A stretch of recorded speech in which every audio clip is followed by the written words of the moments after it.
Broadcasting live from the Capital OTB studios, this is Racing Across America with Seth Merrow. We'd like to thank Woodbine for their sponsorship of this program and some of the other programming and events here at Capital OTB. Woodbine open now through December, featuring great racing, including the King's Plate coming up in August, Turf Champions Day with the Woodbine Mile in September, and much, much more. Woodbine Racing, great racing north of the border.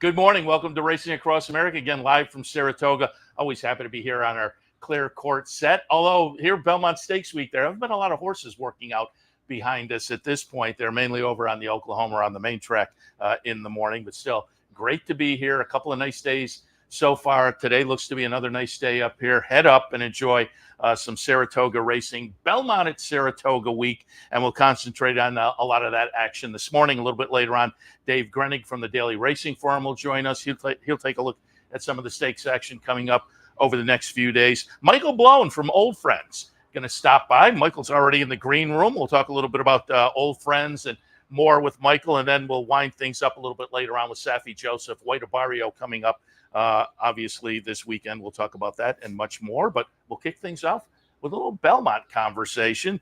Happy to be joined now by Umberto Rispoli, jockey on journalism. So we'll talk a little journalism and more. Good morning. Good morning. Thanks for stopping by. Thanks for having me. And you're a California-based guy, and I always, when we're here at Saratoga, particularly during the traditional Saratoga meet, we get a lot of people watching who I think aren't familiar with the game necessarily and just want to get involved. And you're a guy out in California. People may not be familiar with you. I was reading some bio information on you, however, and you've ridden a number of different venues, countries all around the world. But tell us how you got started and became a jockey. Well, my journey started in Italy when I was a little kid.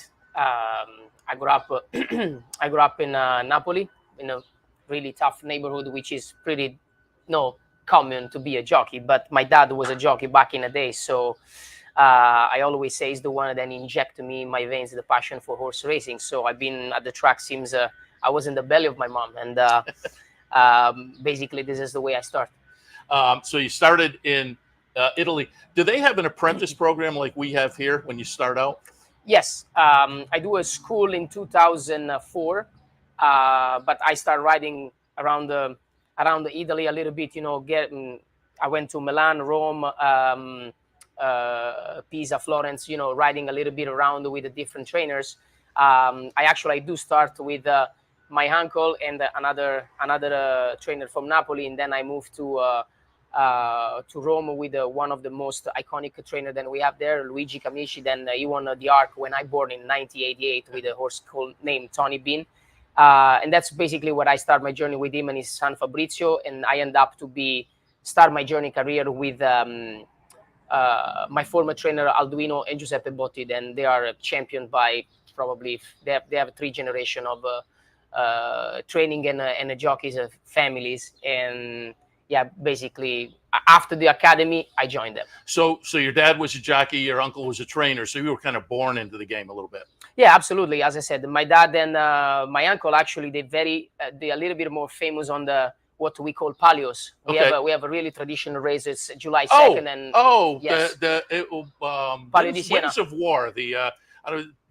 Too old for you, but there was a great mini series that had a big feature on that, and it looks like a lot of fun. They do it twice a year, right? Twice a year, where July 2nd. The various neighborhoods each have a horse. Correct. Yeah. Correct. It's a July 2nd and August the 16th. So my dad and my uncle, they grew up in this kind of races. So not really with a lot of rules, let's say that, but it's always about connecting with the passion you have for the horse. Yeah. That's for sure. If people aren't familiar with the Palio, look it up on YouTube. It's a crazy event.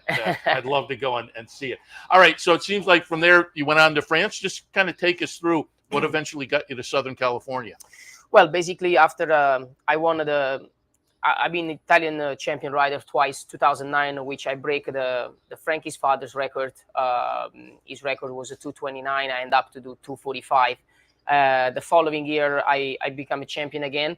And I feel it then I want to try something more exotic and try to compete myself with the next level. So I do start. My first really trip overseas was at Japan, where at the end of my contract I end up to winning a grade 1 over there.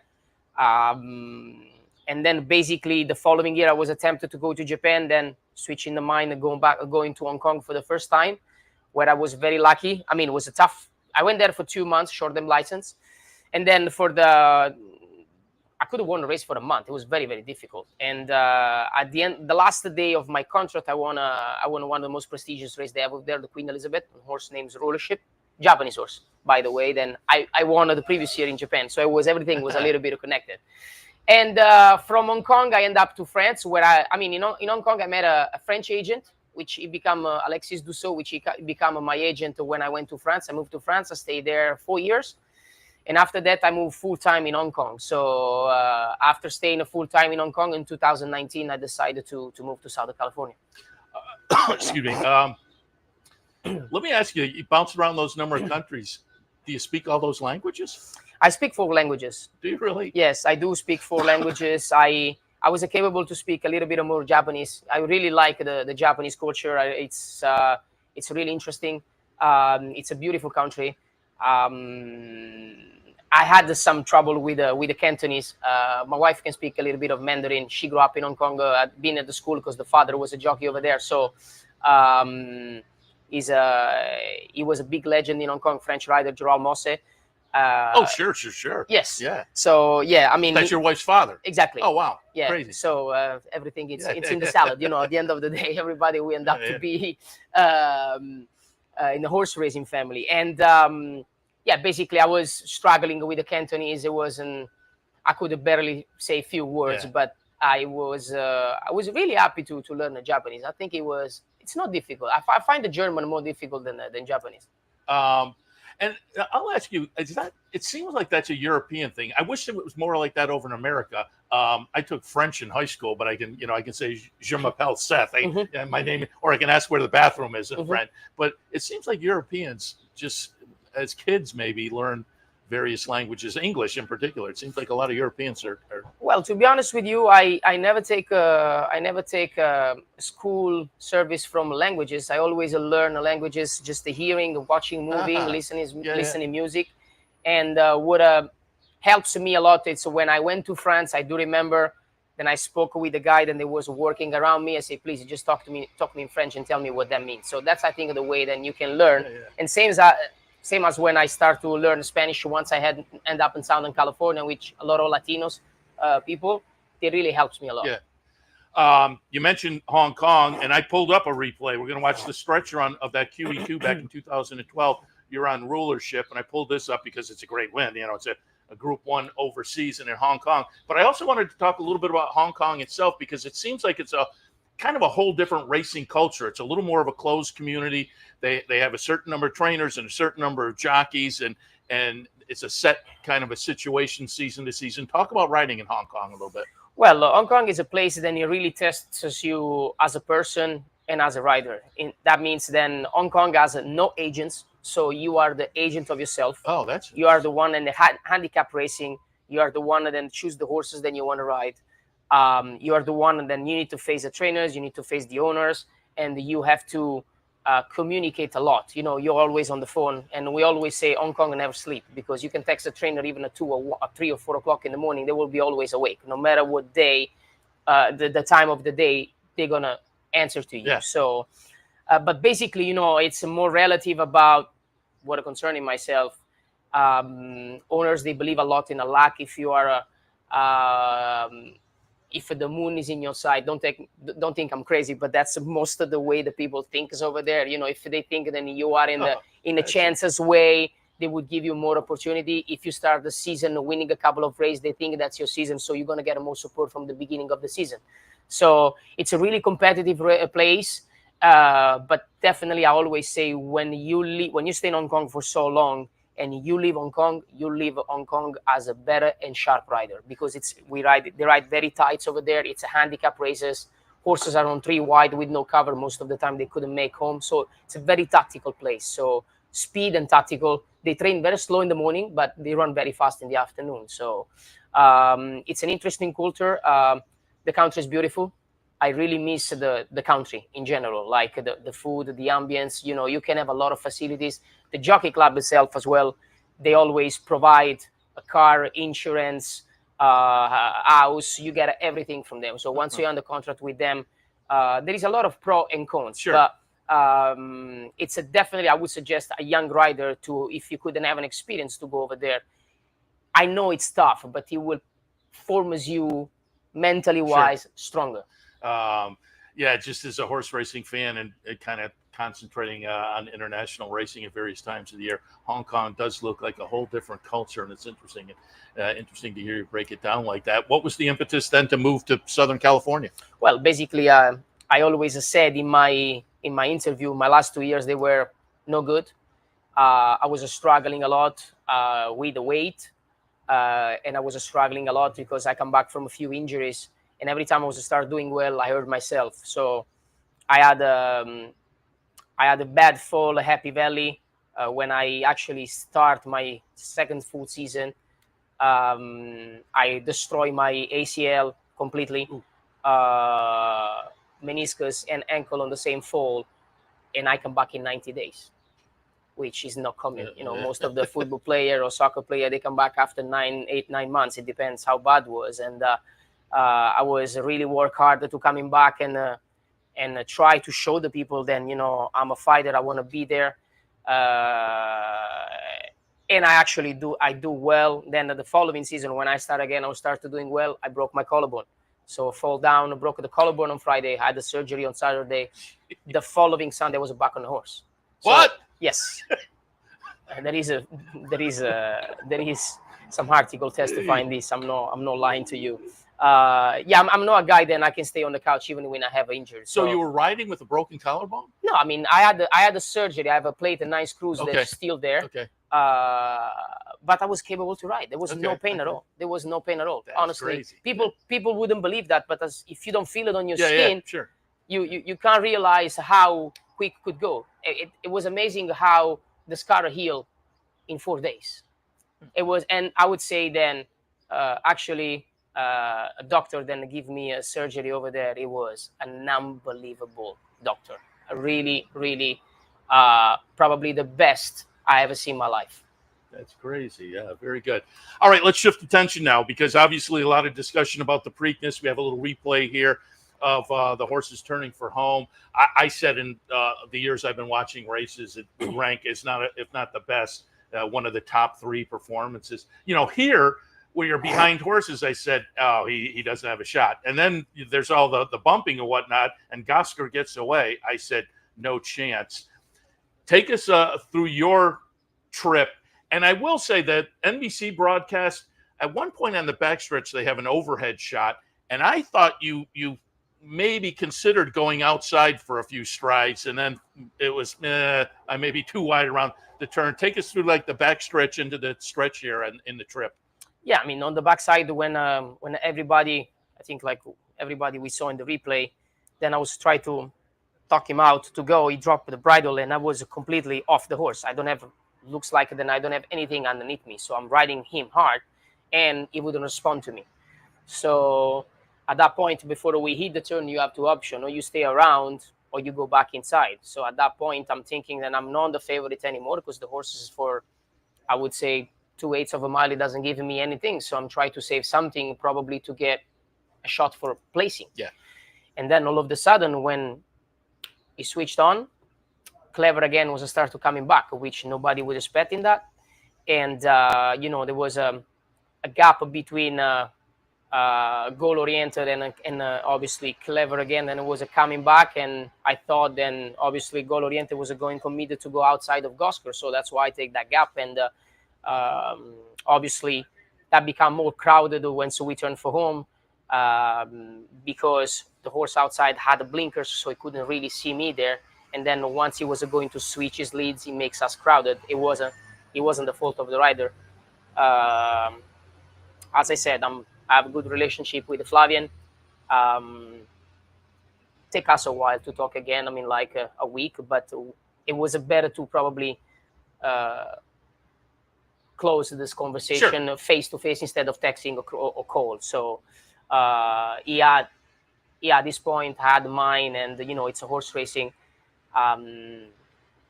He's still my friend. I always respect him. I hope for him is exactly the same. So it's unfortunately it's those type of situation then happening.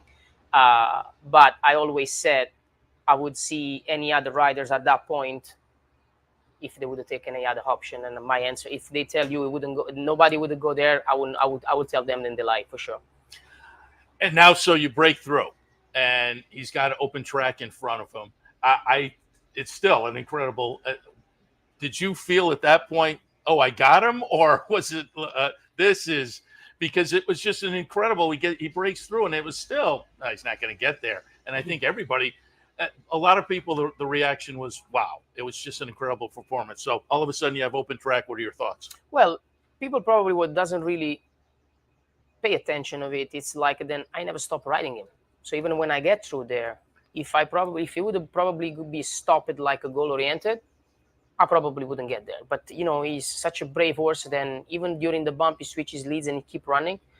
And as a first time, then I'm waking up with a crop, he responded me pretty fast, and I feel it. Then he start running. So I see Gosger. Then he open up a few lengths ahead of us, and at that point, you would say it's a more no than yes, right? But once I get to the 16 pole, then I realized then I couldn't get there. So from there, from the horse, obviously for the people, then he's on the grandstand and watching on the TV. They do not have the same feeling than we have on the horse. So in my mind, I knew already that I was going to get there shortly, but get on time. It was a spectacular performance. So you've now been here for a week or so, and you've been on the horse in the morning. How's he feeling? What's he like? Look, he feels Seth. He feels great. It doesn't look like then he lost any energies. He's the same horse walking around, patiently, calm, relaxed. He gives me a good feeling on the track. He moves really well. Of course, it's going to be a tough race, but the only things we're gonna know if he's gonna pay the 2 legs of the Triple Crown. We're gonna know this on Saturday, definitely. Yeah. But so far we can't say then all the cards are on the table, and we are very optimistic. So hopefully that would be another great performance from him. Yeah, I think, folks, short of a Triple Crown, I think the rematch between you and Sovereignty, people are geared up for it. So we're looking forward to it. So hopefully you two down the stretch. Well, I think they're going to be probably more than 2 horses down the stretch. Well, yeah, the Baeza certainly is going to be interesting in there. It's going to be a really interesting race. I mean, there is a few horses with a lot of qualities, and it depends how the race is going to set up itself. But as I said, I don't think, obviously, everybody popped up about the rematch with the Sovereignty. I understand that. But at the same time, I would not let out Baeza, which he really ran close to me with a tough trip in the Derby. So he's going to be there for sure. Yeah, looking forward to it. And wish you a lot of luck. Had Aaron Wellman in here yesterday. He's obviously excited. Mike McCarthy, good luck to the whole team this week. Before we let you go, caught up with you yesterday and scheduled the interview. You had a nice line there for the signing over at the ice cream place, but I'm assuming that was your wife and your kids, right? Yeah, they were behind, just behind to the playground with the kids, because obviously my kids, when they saw gates and stuff like that, they think about racing. So they are full of energy. How old are they? One of them was really working on a tub of ice cream. Aiden is a 7 and Aramis is a 3. So yeah, they full of energy. And 2 boys, in the house, they always boom, boom, boom. I know something. I had a brother too. So, but that's why I tell my wife, I say, take them to the playground, make them tired, because at least we're going to sleep well tonight. Are they enjoying the time in town? And have you ridden in Saratoga before? I do ride yesterday for the first time. But I mean, this trip was the first time in Saratoga. Yeah. I mean, I've been in Saratoga before I came to United States. Oh, okay. Yeah. When I first came in Saratoga, I come to Metro and Anderson here on the backside, just right there. Sure. To see if there was any opportunity for me to move from Hong Kong to Saratoga. I mean, to United States. Yeah. And at that time, Ron was here because it was a meeting summertime here.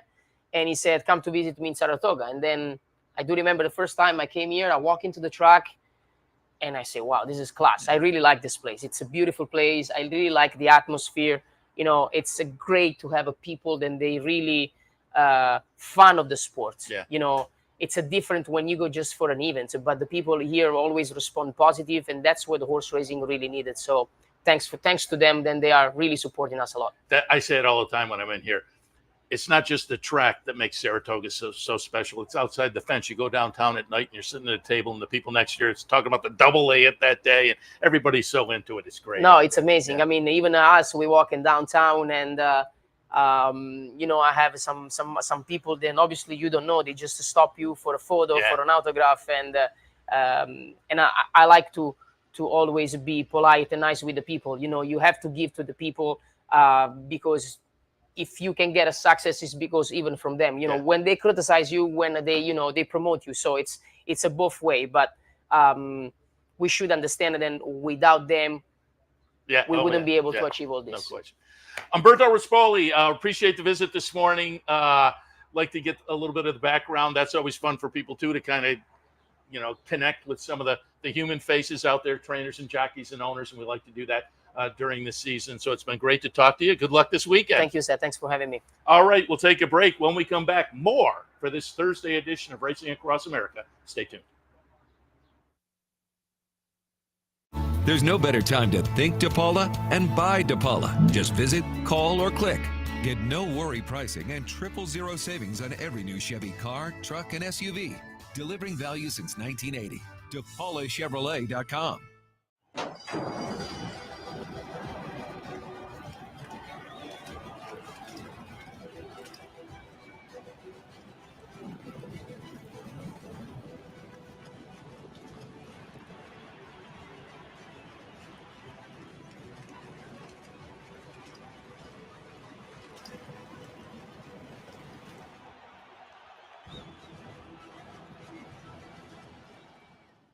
There's no better time to think DePaula and buy DePaula. Just visit, call, or click. Get no worry pricing and 000 savings on every new Chevy car, truck, and SUV. Delivering value since 1980. DePaulaChevrolet.com. Want to get your career in horse racing off to a fast start? Well, the University of Arizona's Racetrack Industry Program is your winning ticket. The Racetrack Industry Program has served as a springboard to some of the industry's most successful individuals, with a proven track record of job placement right out of college. If you want to earn a degree in the exciting horse racing industry, the Racetrack Industry Program can put you in the winner's circle.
Welcome back to Racing Across America. Happy to be joined now by our friend Dave Grening from the Daily Racing Forum. You can find his work in the hard copy, which is all around town during the meet, obviously, and online, drf.com.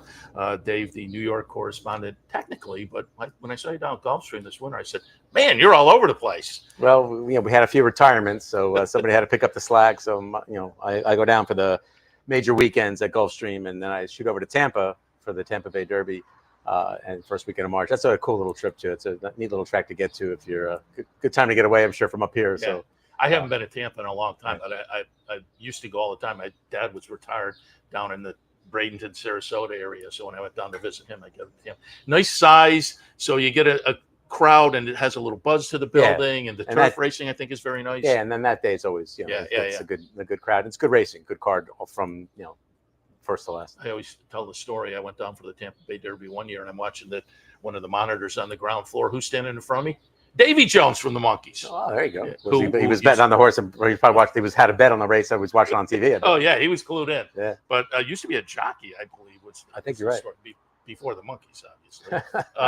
When you sat down, you said you had a little bit of breaking news. Yeah, so in the Woody Stevens on Saturday colloquial, who was one of the choices in a race where I think everybody could be 4-1, by the way, he's out. He came up late this morning. Jack Wolf, co-owner, told me, and then George Weaver confirmed that he was out of the race. So yeah, unfortunately, when you sat down and said that, I thought, because I thought I may get a little bit of a price, as you say. It's competitive. It's a very wide open race. Yeah. And what's the update on the quarantine situation? Well, I guess the good news is there hasn't been one. So Okay. it's 14 days. It's a 14-day quarantine. So we're about, I don't know, 5 or 6 days through it already. So hopefully by the time, the 14 days are up, they can lift it and then things can go back to normal. So, this is one of those no news is good news situations, I believe.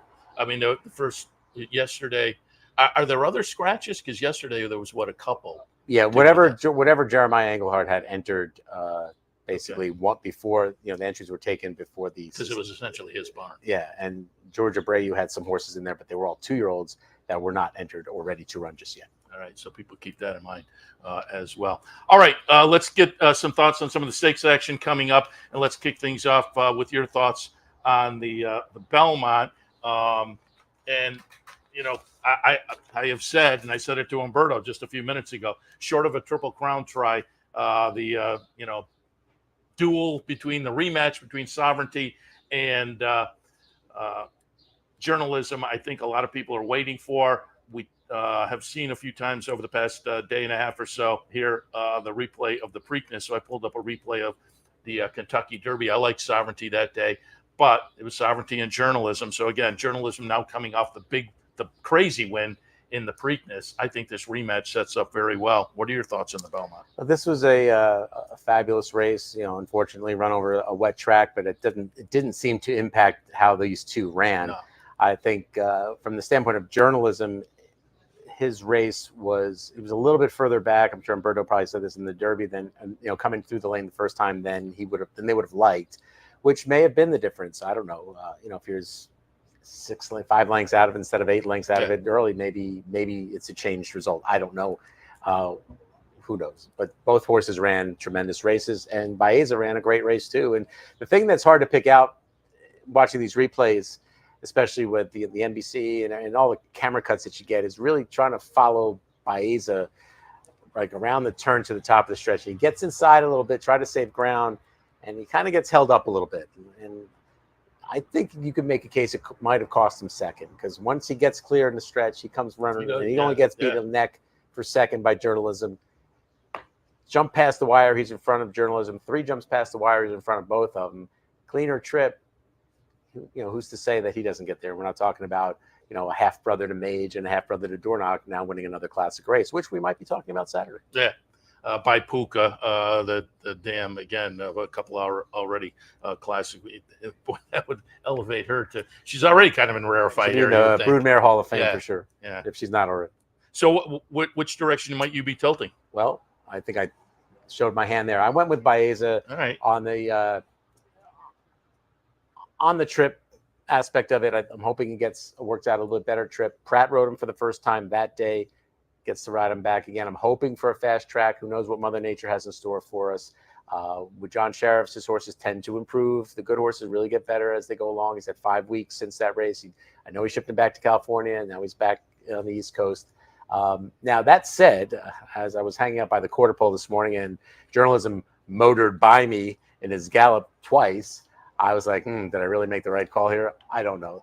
This is a situation where the handicapper in you takes over. You watch what Journalism's done. You look, he's supposed to regress, right? Maybe, or maybe not. Maybe he's that type of horse that doesn't regress. Maybe he's the horse that's so special that we're just going to be talking about this horse for the rest of the year as a horse that could have won the Triple Crown. If he wins this race, and I'll be second, first, and having just missed that. Yeah. But Point Given was 5th. I think it's Nashua. I think you got to go back to 55 in Nashua for a horse that won 2-1-1. So if he's that special, I'm going to clap for him and I'm going to salute him. and rip up my win tickets that I'll probably have on Baeza. But if I'm playing multiples, yeah, obviously I'm using the top 3 from the Derby. Yeah, I'm looking forward to it. Like I The said, dream scenario, Seth, for up here, I mean, it's for me anyway, is Baeza wins, and then all 3 come back in the Travers. And settle it right there. I like now, you know, this is horse racing.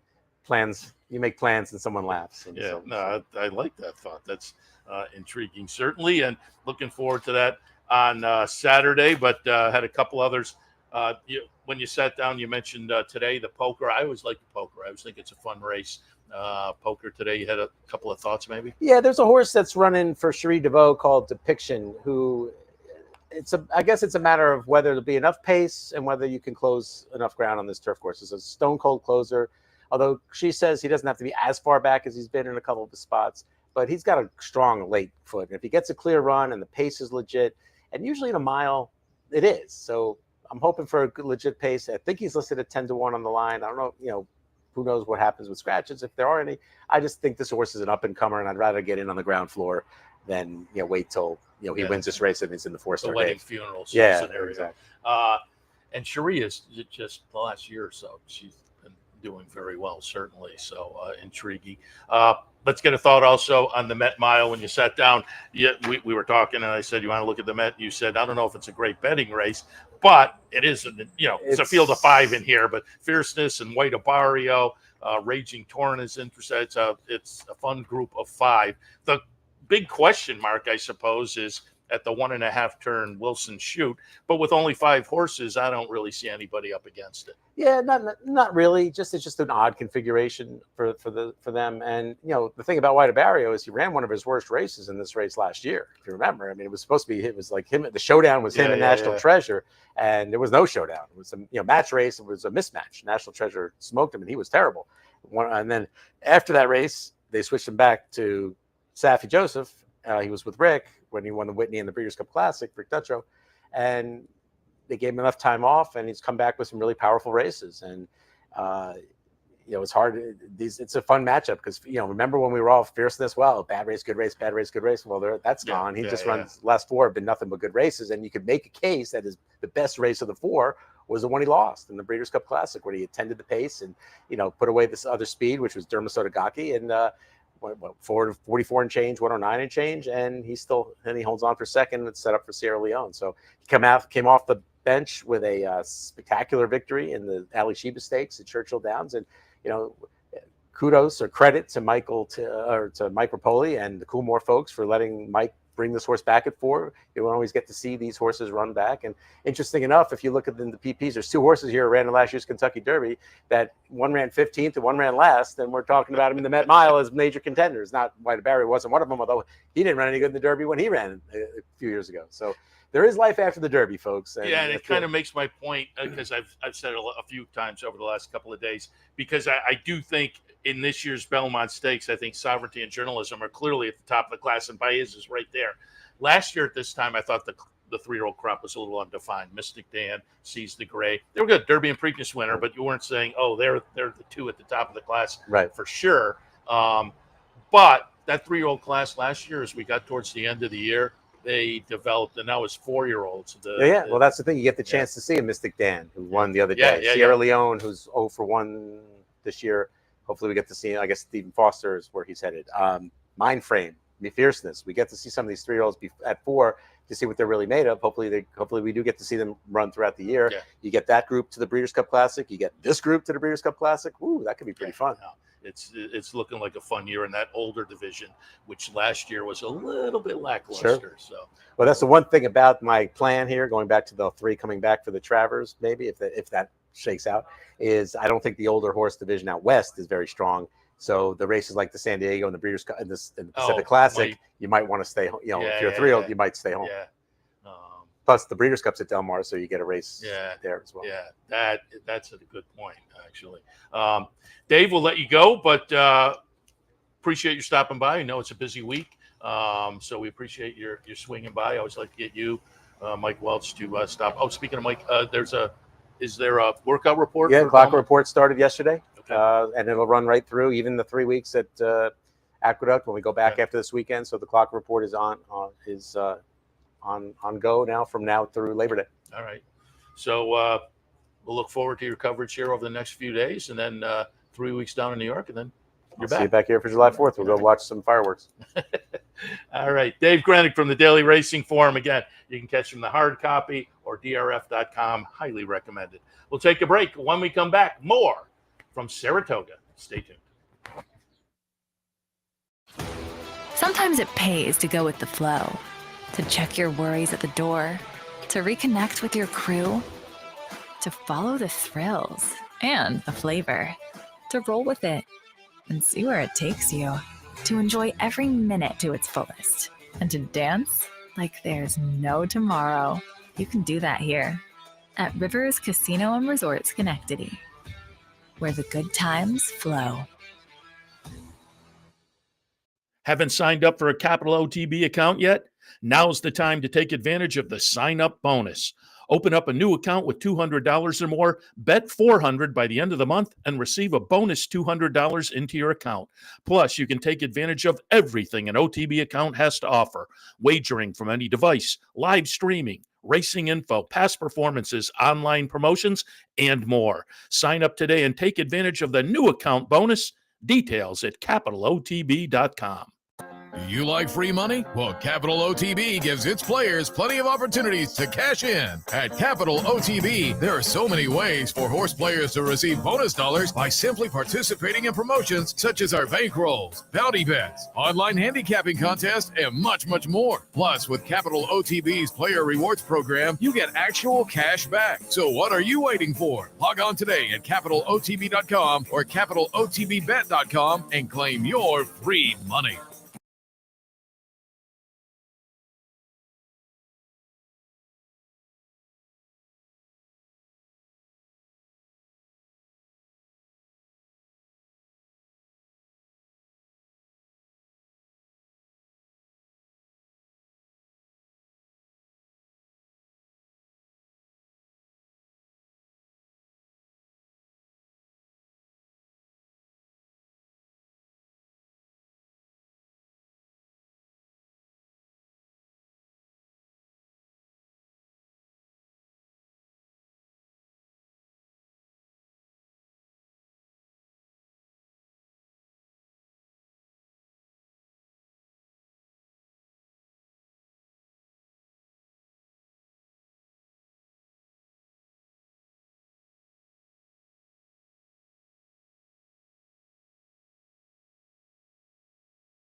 Welcome back to Racing Across America on this Thursday morning. Happy to be joined now in a jam-packed show.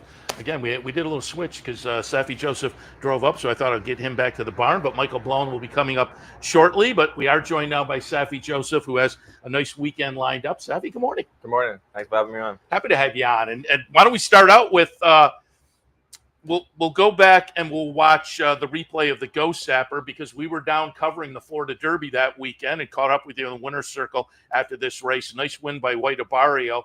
And you said at the time the game plan was to get him up a little bit early up here to Saratoga. Talk about how things shook out after the Ghost Sapper victory, because it seemed like maybe you stayed down there a little bit longer than you were anticipating, but now you've gotten up here. So just do a follow-up from that one. He seems to do well when he climates in a location. So we worked him back once or twice, and then we brought him up and had 3 works. And he had his first work up here was easy, and his next 2 works were serious, especially the second to the last one. I thought it was as good as before the Pegasus. So hoping he could run similar. You know, we were talking earlier. Last year, he was in this race and ran 3rd, and then came back with the big win in the Whitney. It's a funny configuration, but a small field, so I don't know if anybody will be affected necessarily by the situation with the 1.5 turn mile. But give me your thoughts on the configuration, the field, and what you're expecting on Saturday in the Met. Yeah, it is a unique configuration because they start on a bend basically, but small field should hopefully not compromise anybody. And we feel good about the distance. The main thing is that we feel like when our horse shows up, he's capable to run against anybody. And once he shows up, he's gonna be very competitive. And you say he's had 3 works. Have they all been right here at the main track? Yeah, main track. He's had 3 works on the main track, and the second to last one had some moisture in it, and he worked just as good. So there is rain in the forecast. Yeah. I would like it to be fast, but if it comes, I feel like he'll handle the track also. And where are you located? Are you over on this side or are you across the street? Yeah, main track, barn 17. Okay, very good.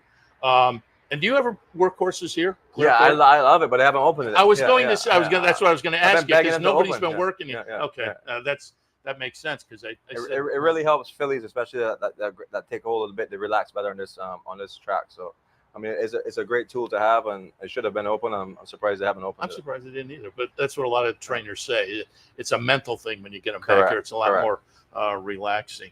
I don't want to look too far ahead, but when we talked to you down in Florida, you said the game plan met mile. You get a good performance there, you'll come back and maybe race again up here.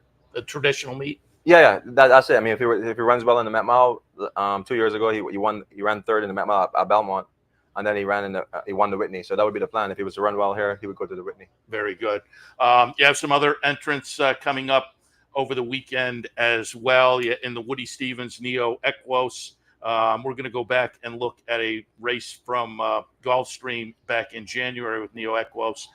This is a tough little field in the Woody Stevens, although Dave Grening just kind of reported that Colloquial is out.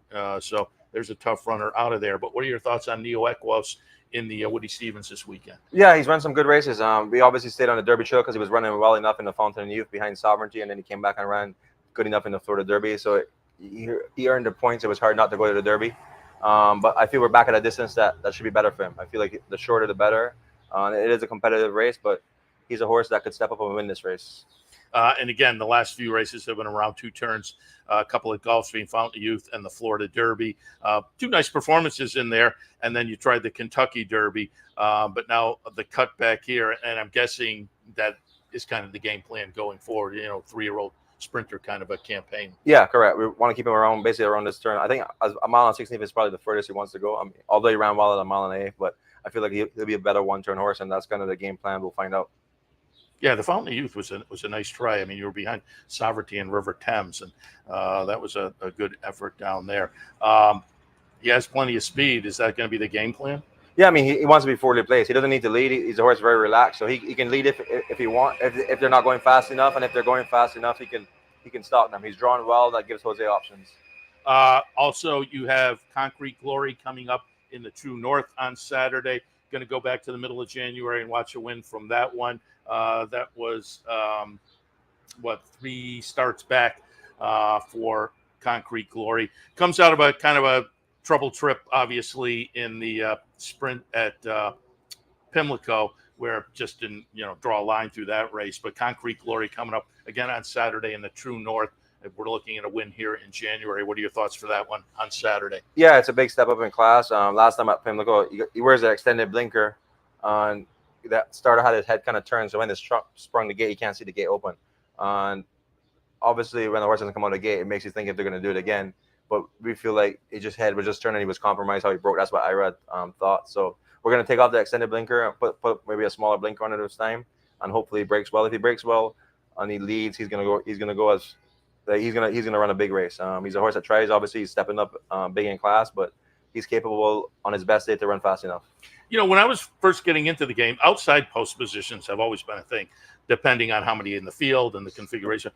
But the one hole over the past few years has become more and more of a concern, it seems like. Do you ever get concerned with the one hole? Yeah, I mean, the one is if you don't break. If you don't break, it becomes a compromise hole because then it doesn't give you much options. Whereas if you're drawn wide and you don't break, you have enough time to kind of recover to get into a position. So that's why the one becomes a problem. But if you break from the one's perfectly fine. And statistically, if you look at the stats, the one is actually never as bad as people say it is. Yeah, no. But the reason is if you don't break, you don't have as many options. So I'm fine with the once they're going to break, and if they break well, the one's actually most of the time a very good percentage-wise draw. You also have coming up on Friday, Dazzling Move comes up in the Phipps. We're going to take a look at the replay of the DuPont Candide winner, Dazzling Move second. They both come back in the Phipps on Friday tomorrow. What are your thoughts on Dazzling Move? Yeah, I mean, she ran well the last time, 2 turns. That was the second time we ran her back 2 turns. She had won the Royal Delta for us, and we cut her back in distance. I think she's better going longer. It's a step up in class. We're kind of running, hopefully, to pick up a grade 1 placing, and then you never know. She may get more of it. But there's rain in forecast. If rain was to come for her, it would probably help her because her record, I think, on the slops, I think she's perfect on the slop. Yeah, very good. Yeah. So the rain is a little. You can go either way with that. Yeah, some of the horses on her record, like her record's good on the rain. Yeah. But I still never. Yeah. I like racing on a fast track. Yeah. I don't really like racing on a sloppy track. I think it produces weird results. I mean, so with her, with an outsider, you almost want a weird result, but that's how you look at it. And you've been a Saratoga regular, so to speak, for a few years now. So I'm guessing you've brought horses up. Have you brought up horses already to kind of go right into the meet that'll stay here? I assume you'll maybe be going back and forth over the next month or so, but you got some horses who will stay right into the traditional meet. Yeah, for sure. We probably have like 34 horses right here right now. And last year we brought them up early. We did very good. Even the horses that didn't run at Saratoga and shipped out of locations ran well. I think horses strive here, and I think every year going forward we're going to be here from May to the Breeders' Cup. So I didn't realize. Have you done that before? Because for folks who don't know, training over at the Oklahoma and really on the main track part of it goes right April to October and November time. So you've been here. Yeah, so that was the first time we did it last year, and it worked well for us. We think we're gonna put it like make it a continuation every year that we're gonna be here from middle May until the horses leave for the Breeders' Cup. Yeah, I get people ask me quite often. They'll see something and kind of like in April or May, and like, oh, they're horses. It's active for a much longer period than just the racing season. A lot of people, because it's then quiet and it's a little bit of a different atmosphere. A lot of people do it. Before you go, I always like to ask trainers, I may have asked you this before, but do you use numbers when you're picking spots for your horses, rag is in or any of the numbers? Yeah, most definitely. You try to look at all the figures. You look at the buyers, you look at the rags, you look at the Brisnet, you even look at the third manager numbers. So you try to collaborate all of them and see how you stack up. Most of the time, if you fit in most of them, you have a good chance. And if you don't, you have no chance. And most trainers say that. Some of them have a preferred number. You have a preferred? Yeah, I prefer the buyers, but I'm getting more into the rags recently. Okay. Yeah, but I prefer, like, buyers might go to the thing, and I look at the rags. But I also look at the Brisnet Prime Power. I think like if you fit in the Brisnet Prime Power, you also have my dad's maybe become a believer in that one. I have a couple of friends who are, they'd like the Brisnet as well. Saffie, appreciate the visit. Again, I know it's a busy week, but appreciate the visit, the conversation. You have one of the power players this weekend in White Abario, and again, some others as well. So we wish you a lot of good luck, and we'll pull you over again in a few weeks for the traditional meet. Thank you. Appreciate it. All right, we'll take a break. When we come back, Michael Blowen from Old Friends. Stay tuned.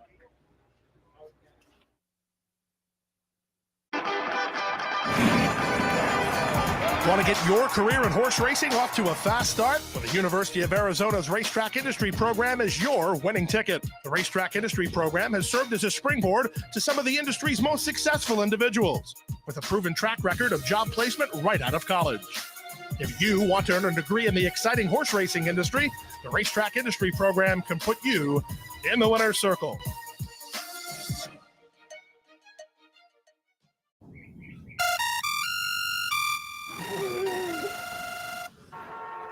Come on. I want sales reports on my desk by Monday. Oops. My bad. Love racing? RTN brings you every live simulcast on your home television, plus live video streaming and race replays on your PC and mobile devices. To order, visit rtn.tv. RTN, a breed apart.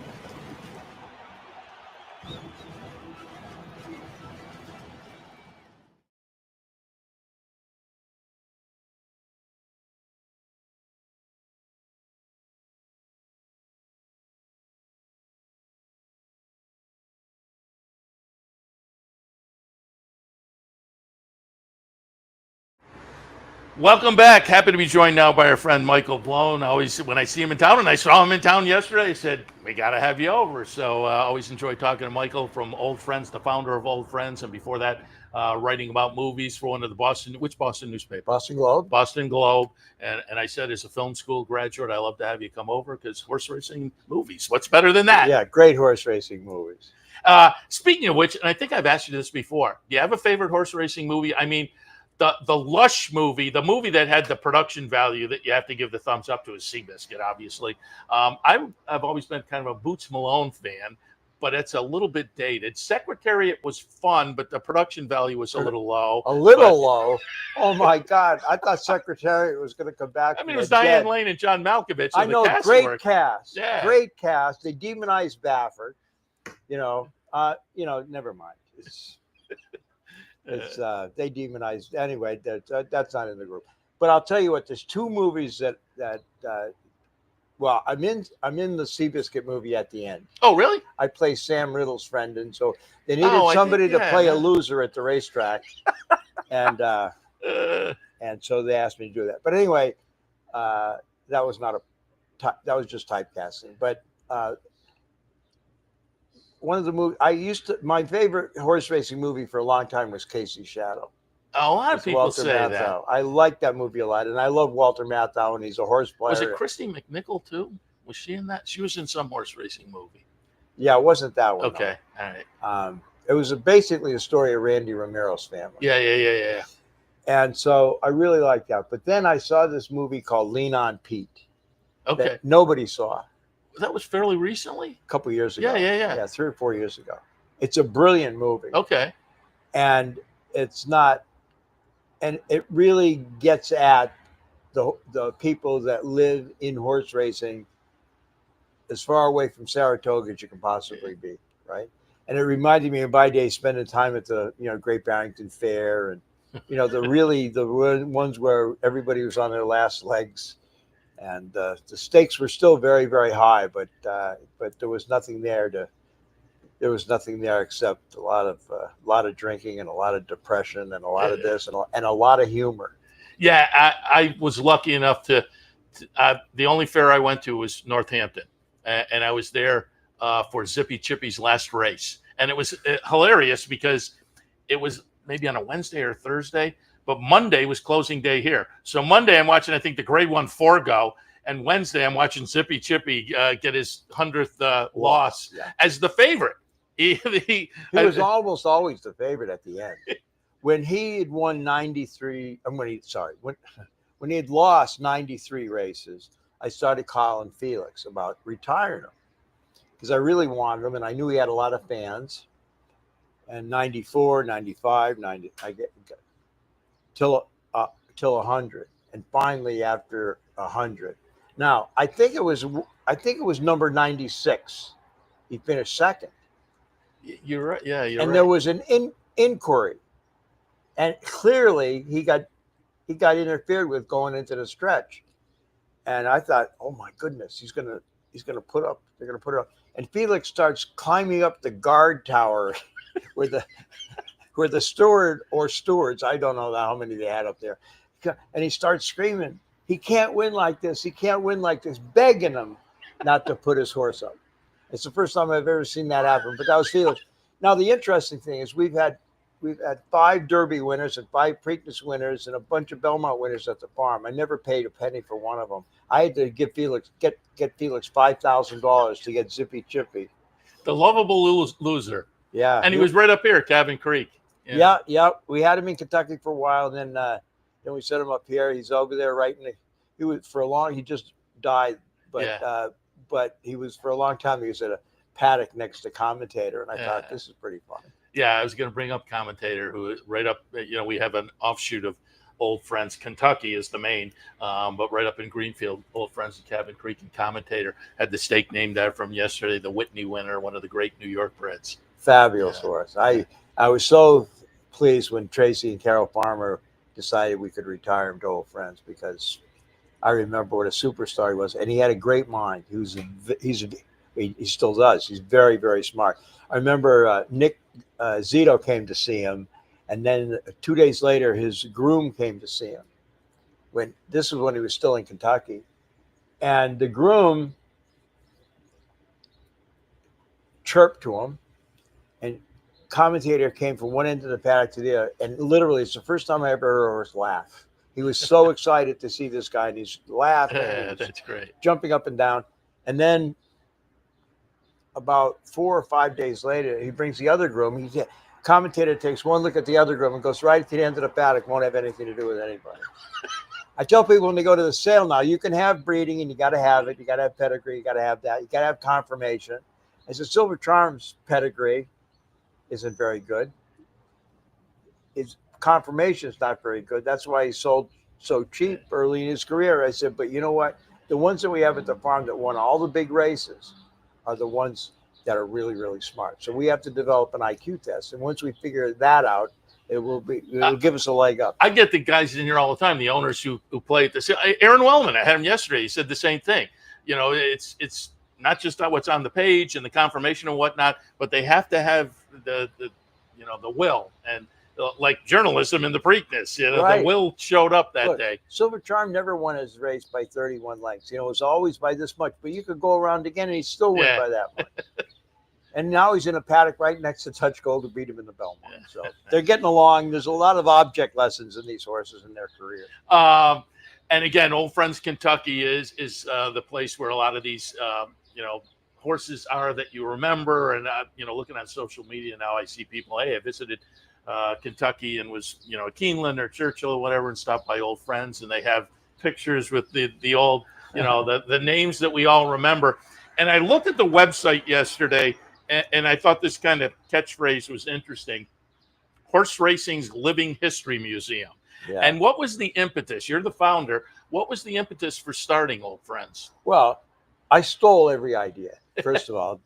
So I always thought this would be a good idea. At the time I left the Globe, I worked for the wonderful Thoroughbred Retirement Foundation for a year and a half as their operations director, and learned an awful lot. So I stole the idea of retirement from them.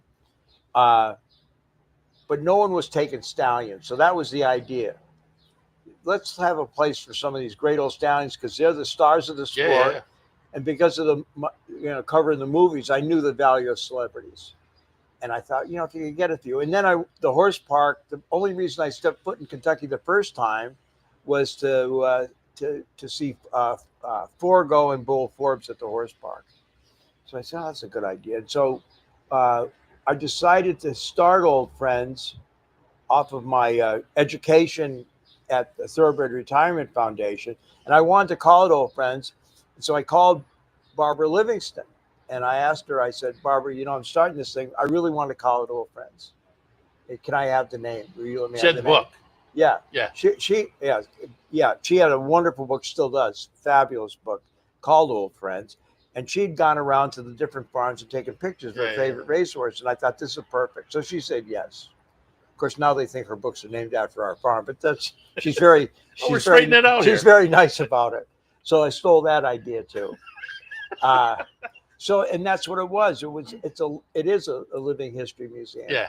We have fabulous tour guides now. It's like taking 20 years, but now John Nicholson is the president of Old Friends. He's taken over my old job. Yeah, you've kind of become emeritus. Whatever. You did that about a year ago. I'm out to pasture like the horses. But John's doing a great job. We have the best team we've ever had in 20 years, bar none. And Antonio, our farm manager, he's the equine manager, and he does a great job with the horses. James and Tammy, they do a great job with the main. Everything we finally put together, a team that's the World Series. And I'm very, very grateful. And I can come up here and just have a blast while everybody else does the work. How great is that? Yeah, no, it's always, as I say, fun to see you during the traditional season. It was great to see you yesterday here for a little Belmont Stakes week at Saratoga. You're a guy who's been around the racetrack a long time, and I appreciate Saratoga. This is the second year, Belmont and Saratoga. It's nice, right? Fabulous. Well, when I lived in Boston, I didn't miss opening week at Saratoga for 26 years in a row. Oh, wow. Yeah, that was my vacation. I got to get to Saratoga. I call progressive handicapping and get all the sheets and practice and do my homework. If I did my homework like that, I probably could have gone to MIT or Harvard or someplace. But I didn't do my homework like that. I only did it when I was getting prepared to come here. Speaking of racetracks, and over the past few years, there's been some closings, and it was a few years ago. It was the last year, maybe it's the second to last year at Suffolk, and I've never been. And I spend a lot of time in Maine in the summertime. So there was a weekend. They were doing kind of a boutique meet at Suffolk, and I thought, well, on the way to Maine, I'll stop by. And I was expecting, because it was already announced that we're winding it down, and I was expecting kind of a rundown facility. And I walked in and I thought, they're closing this place. It's gorgeous. And I'm assuming you were a regular. Oh, totally. Yeah. I used to go there with Newmeyer, with Bob Newmeyer. Oh, nice. Yeah. Miss Bob Newmeyer. Yeah, he was really Yeah. good. Me too. We named a street after Bob Newmeyer at the farm. Oh, that's one very after. good. We've got one named after Dave Litvin, and one named after nice. Newmeyer, and one named after Jay Prittman. Oh, that's great. Yeah. But yeah, I mean, when I was growing up, there were 17 licensed thoroughbred tracks in New England, and now there's none. Yeah, But I love Saratoga. The museum is putting out a book this year. They'll be out later, according to Brian Bouye, stories about all the racetracks. And he told me about that. I'm gonna have to have him in talk about it. You can't lift it. I mean, he showed it to me last night. It just came in, and he brought it over just to show me because they allowed me to write the one about Suffolk Down. Oh, nice. And I was really pleased. It involves great days like when Cigar and Skipaway won the Mass Cap, and days when my friend Harry LeGros, the mutual clerk, was pointing out the bullet holes. We're pointing out the bullet holes in his little station there because of a gunfight the day before. So it had everything. As I say, I was pleased with the facility, and again, it was kind of the last couple of seasons, little boutique days, and you kind of scratch your head, where are these people at the rest of the time? But they were getting nice little crowds, and young and old, and men and women, and it was great to see. And I kind of missed. And wasn't Suffolk? Isn't the story? It's right. You and John Huston, right? You went to do an interview with him, and he said, "Hey, let's." He saw a racing form, and it changed my whole career. Every time I had the racing form in my pocket, something good would happen, except if I went to the track and bet and lost all my money. But as a prop, and it wasn't a prop, but I arranged to do this interview with John Huston. I was a second string critic at the Globe. I was at the bottom of the bureau. I was the $3,500 claiming critic. It's like, okay, non-winners of two lifetime. Okay, I'll go. But I told the editor I wouldn't complain about what they sent assignments they sent me on ever for a whole year if they let me interview John Huston. So I did. Well, they made the arrangements. I said, I want to do more than just sit down in a hotel room for 45 minutes. And those are the days before video. So I had to go to the Boston Public Library and watch his movies on 16 millimeter, which is a real treat.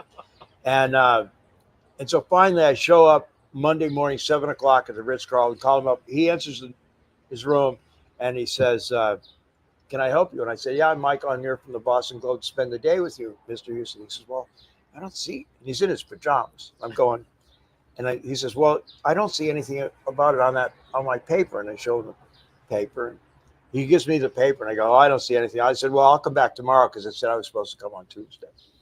So he says, well, wait a minute. I ordered some coffee. Just come in and we'll have some coffee and some muffins, and we'll talk. So I realized that I'd made this horrible mistake, and it's going to be one of the best interviews I could ever get, and I screwed it up already, and it hasn't even started.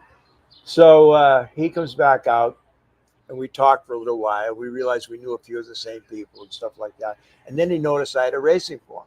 He goes, is that a racing form? I go, yeah. He says, you go to the track? He says, yeah. Do they have a track here? I said, yeah. Are they open today? Yeah. Just hold on a second. He makes a couple of phone calls, comes back in about 15 minutes, along with the coffee and the muffins, and said, I changed everything around. So we'll go this afternoon, right? I said, I'll go this afternoon. And we went Monday and Tuesday. And then he became my biggest advocate in California. If somebody wouldn't give me an interview, I just had to call John.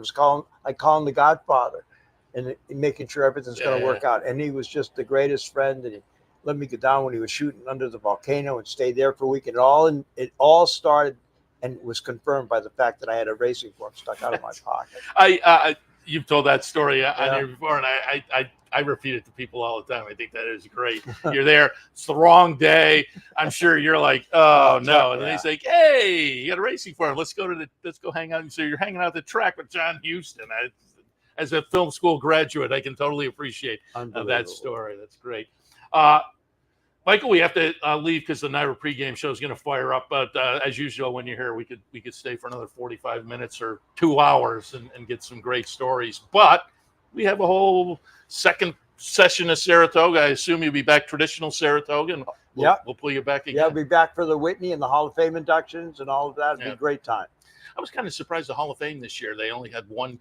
I could have voted for everybody on the shit. I'm a voter, and they sent me, and I had to really sit and parse out. But I voted for like 5 or 6 of them, and when there was only one, contemporary, I thought, what's the criteria that people are using? But I know, but they do have some. I think one of the criteria should be that every active voter should have to attend a live race day once a year. Oh, well, that's probably a great idea. Just get involved, because obviously the people that weren't voting like you have been around and know what's going on. I mean, the idea that it's really sad given Christophe Clement's death that he didn't get in. And, who's been a better trainer than John Scherz? Yeah, exactly. He's done more with fewer horses than anybody in history. Yeah, no, it was surprising.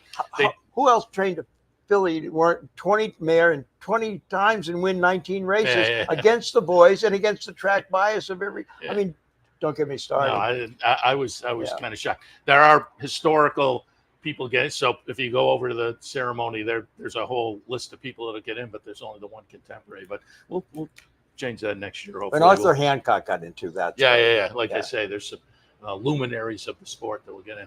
But again, Michael, appreciate it. And as I say, traditional meet will get you back over here, but certainly have fun over the next few days. And more importantly, make some money. I'm trying. I'll just listen to you. I appreciate it. All right, we'll wrap things up because, again, the NYRA pregame show should be coming up shortly. But tomorrow, 8:30 tomorrow, because tomorrow and Saturday, there's 14 race cars that are going to kick off early. So we will start at 8:30 tomorrow morning with the handicappers report. Same on Saturday. So make that programming note. Early start Saturday and tomorrow, Friday as well. Otherwise, we'll wrap it up. Gorgeous day up here. If you are kind of hemming and hawing, come on up. I think it's going to be a great day at the races with summer-like weather. So come on up. And if not, watch here on the network all day. And again, tomorrow morning, we'll be back at 8:30. See you then.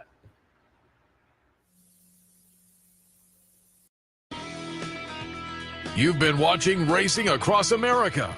Racing Across America has been brought to you by Pinnell's Restaurant, a Saratoga tradition since 1922. 284 Jefferson Street, Saratoga, just minutes from the track. And the Clubhouse Racebook, 711 Central Avenue, Albany. When you can't make it to the track, make it to the Clubhouse Racebook. Also